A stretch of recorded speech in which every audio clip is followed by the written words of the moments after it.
Meghan and Harry are notoriously inconsistent. They're hypocritical, they contradict themselves all of the time. So much so that every now and then, when something is actually consistent, people really feel that that is honest or true or factual. Because so much of what Harry and Meghan do is contrived, it does contradict previous statements, it is hypocritical, that then when finally every now and then there's something that we can see is consistent over time, then we take notice. And one such thing is the rumor, or may we say fact now, that Meghan Markle is rather difficult. Now, not everybody is easygoing. Not everybody is laid back. Not everybody is easy to work with. That in and of itself is not the problem. What is a problem is when you make things so hard on people around you that they get incredibly negatively impacted by it, stressed out, need therapy, quit their jobs, need to transfer to a different department, those sorts of things. You're destroying and burning bridges of relationships and family members and friendships that you and or your spouse previously held dear. Those are the signs that mayhaps the level of difficulty to your personality, to getting along with you, is a little too high, to where it's self-detrimental, to where it's taking away from your wellness and your experience in life. And of course, everybody is on their own journeys and everybody learns at a different pace and things like that, and everybody has their own personalities. But with Meghan Markle, we have seen ever since 2018, we have heard and seen Meghan behaving in ways that could be classified not only as difficult, a difficult personality, a challenge to work with, maybe not the easiest person to get along with, not just that, but actively bullying people, manipulating and meddling in a way that's negative, that has a negative impact on the people affected and on the people near the situation. Today we are going to go through chronologically this history of Meghan's. And by the end of today's video, I would like to know whether or not you think it's safe to say these are indicative of a real and true pattern, and that Meghan is indeed the Duchess Difficult nickname that she earned herself, or maybe after reviewing the history in order, maybe you will come to a different conclusion and think, no, maybe she has had an unfair go or been criticized unfairly, and maybe she's not as bad as she seems. Let's see, shall we? Harry and Meghan got married in 2018, I think it was, and so her days as an official working royal family member started in 2018 after that, pretty quickly after that, actually. They attended the king's, I think it was a garden party, like right after the wedding, before going on like a bit of a honeymoon. And in that same year, shortly after the wedding, they did their tour of Australia, New Zealand, Tonga, and Fiji. But before the wedding, Meghan had moved into Nottingham Cottage with Harry, and so they were living together, and Meghan tagged along basically as Harry's +1 to a handful of events.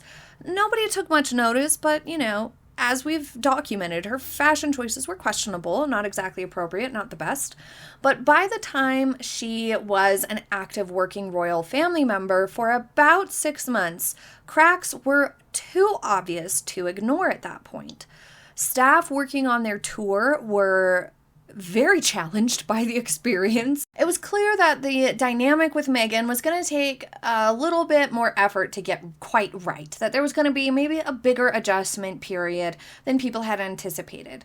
But not even 6 months into her working royal duties and experience, there was reports of bullying having happened already, early on, that quick. Out of the gate.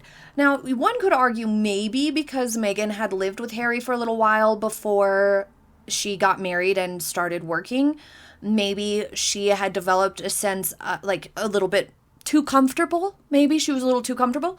But also, I mean, obviously there were some different dynamics at play because she was telling people, well, I'm going to be your boss soon, before she had gotten married, which is just a weird thing to say to somebody. And particularly the female staff had been being bullied or targeted by Meghan.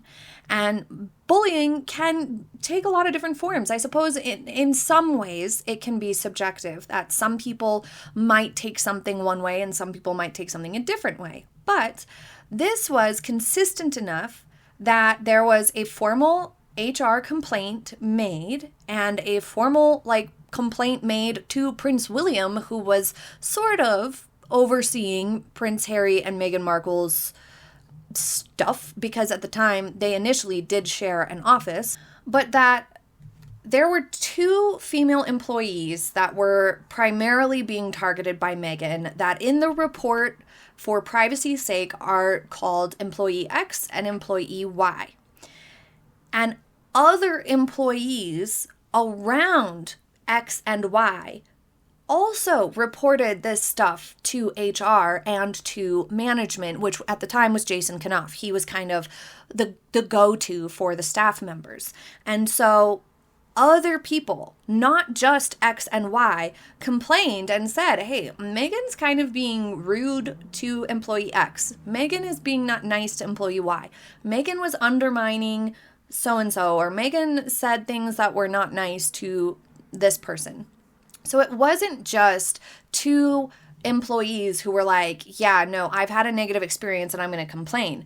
No, it was that plus other people who were present and also working there saying, why is she going so hard against this person? Why is Meghan targeting, being different towards this person and nice to everyone else?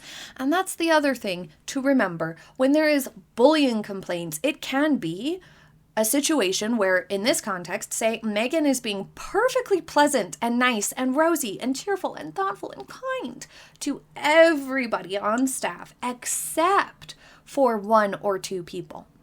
That's that dynamic of having a scapegoat, that everybody's fine except this person who I really don't like, or I'm really not okay with this one person. Everybody else is fine. When there's no real good reason for it, or in a working environment, it doesn't really matter if you get along with somebody or not, or you particularly like someone or not. You have to still work with them. You still have to be professional. So it's important to consider the variety of ways that this could have played out that aren't always just a direct, oh, I'm screaming at the top of my lungs to somebody, which everybody would agree is inappropriate in a work setting. It can also be these types of things that are more subtle and fly under a lot of people's radar because it's not explosive, but it is obvious to those around these people. And so there was a formal HR complaint that said Meghan is repeatedly trying to undermine this staff member's confidence, and other people witnessed it and reported it as well on those people's behalf. And this report was kept quiet for everyone's sake. It was only made public, or the public really only heard about this in vague terms, we still didn't get all the details of this, in March 2021. Which is a sign that the palace, during the time, in real time, back in 2018 when this first started, within 6 months of starting the job, Meghan did this and made these mistakes, and the palace had her back. They were trying to keep this quiet. They did keep it quiet. And that's also important for the employees from an HR perspective, because, you deserve privacy if you're saying that there's some workplace trouble going on. So it was a benefit for all parties involved to keep it quiet. But for all the times that Harry and Meghan have said the palace threw them under the bus or leaked bad stories to the press, don't you think they would have leaked this? This is way bigger of a deal and way more indicative of someone's character than the petty little things about outfits or tears before a wedding, which were clearly not leaked by the palace, of all people. But anyway, setting that aside, when we did hear about it in 2021, Meghan claimed that it was a smear campaign against herself, which in a lot of ways accidentally, sort of inadvertently corroborated this problem and made it seem like it was more valid than if they would have just ignored it. In September of 2024, Hollywood Reporter detailed negative experiences of working with Meghan Markle after talking to 12 previous and current employees. So these were people that could have worked with Meghan way back in 2018 when she became a working royal, all the way up through Megxit, through their move to California, to now, or recently, over the summer of 2024, working with Meghan. Because come September, we got this expose on working for Meghan, that she frequently belittled her employees, that she was relentless, and barked orders, among other things. But when you think about that dynamic, or what that sort of an attitude would look like, it would be that sort of harsh, difficult vibe that it's hard to make this person happy, it's hard to satisfy this boss, and this boss is not necessarily kind when they are delivering maybe guidance, instruction, or criticisms of the work or critique of the work, because you would expect your boss to give you feedback and you would expect your boss to be telling you what to do. But if they're telling you what to do in a way that feels disrespectful and feels demanding, then it's very difficult to keep a positive attitude and to give it your all and give it your best. And so then it creates this circle where then there's more things for her to be disappointed about or upset about, and more reason for you to not put in full effort. And so it creates a cycle where then people do end up speaking out because they are tired of it and upset by it. It's also important to remember that these people have really tight NDAs, which means non-disclosure agreements. They're not allowed to just come out the gate and say how it is working with this person and explain any sort of details, which is kind of standard amongst celebrities or public figures or even high up politicians. They don't want people, they want some degree of privacy, and having people who are working with them or maybe, come and clean their house and stuff like that, they might have them sign an NDA just so that they can feel a little bit more reassurance of privacy. At the same time, it can also create a dynamic where people are more likely to believe these types of articles and these types of leaks because people are putting themselves out there enough to give anonymous reports and anonymous feedback because they have no other way to let people know about their experience. But before The Hollywood Reporter came out in September 2024, the article from them, archetypes had been outed as not doing the work. Well, Meghan wasn't doing the work. Somebody from the archetypes team, I feel like it was either early 2024 or 2023, she came out and revealed that Meghan didn't do a lot of the interviews, but yet she took credit for all the interviews. And when she accepted some sort of, I think it was like an award for podcasting that she didn't deserve, because archetypes flopped, she didn't thank any of the team. She didn't thank the people who actually put together archetypes. She just took the award and talked about herself, like usual.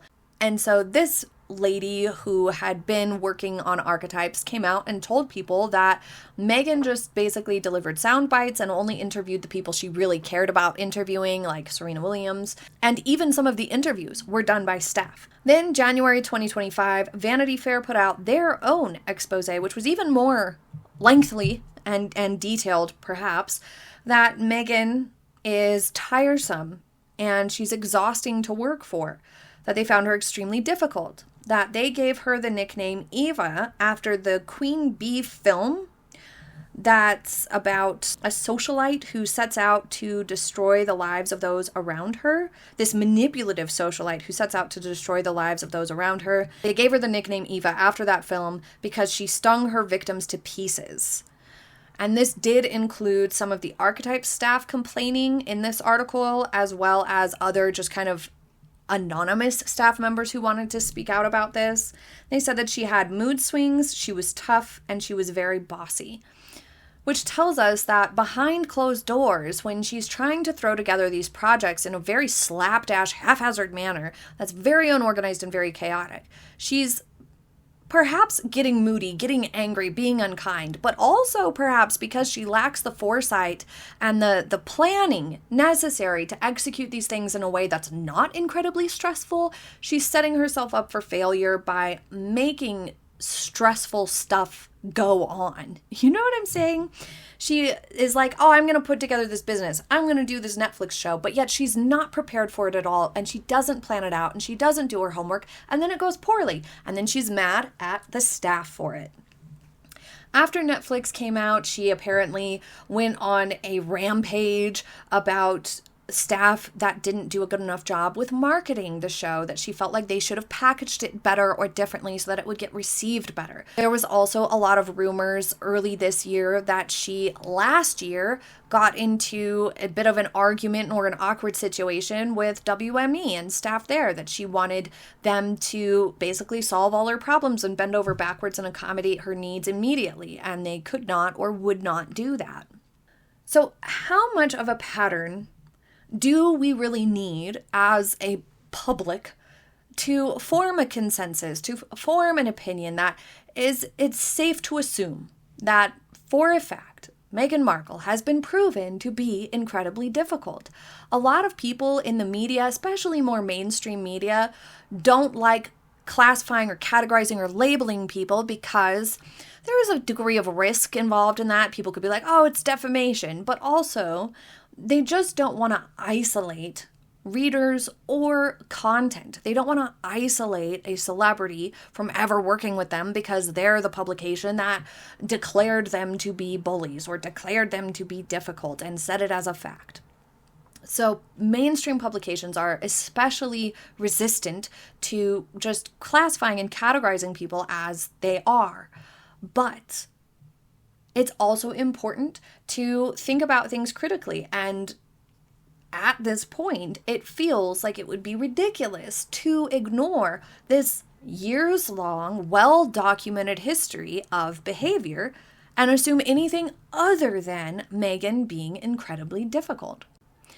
Although she continues to try to paint the picture to the contrary, that she's not incredibly difficult, I, for one, think at a certain point when the evidence adds up in this sort of a way, it's important to use logic. And it would seem very evident that Meghan does have a pattern of treating people this way. At the same time, she is high in narcissism and is a capable manipulator. We've seen what she's done with Harry. And so when there is somebody who is maybe higher up than her, like for example, other celebrities who are real A-listers like Gwyneth Paltrow or like Oprah, these types of people, or perhaps other socialites or people in Montecito who she's going, live in the same community as her.